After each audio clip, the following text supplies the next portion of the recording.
Memoriaren institutua sustatu eta bultzatu dute jeltzaleek eta sozialistek, eta biek ekimenaren garrantzia azpimarratu dute. Gaurko egunean, aurrera pausu garrantzitsu bat ematen dugu gure herrian bakea eta bizikidetza eraikitzeko bidean. Memoria eta bizikidetzaren institutuak Euskal Herrian pairatu diren indarkeria mota guztiak kontuan hartuko ditu.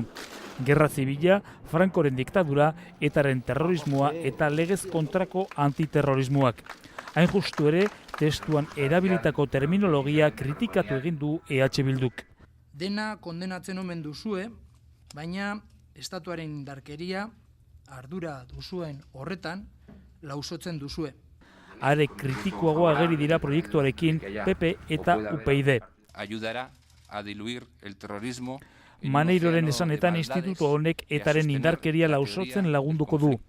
Popularren irudiko berriz, gerra zibila, diktadura eta etaren terrorismoaren arteko lotura ezartzen du ekimenak.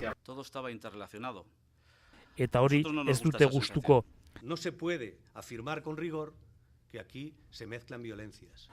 Rodolfo Ares sozialistak ukatu egin du institutuak indarkeria motak parekatzen dituela. Orain, azken urratsa geratzen zaio memoriaren institutuari, Legebiltzarreko osoko bilkuraren onespena hain zuzen. Dena ondo bidean, azaroa amaitu aurretik gertatuko da.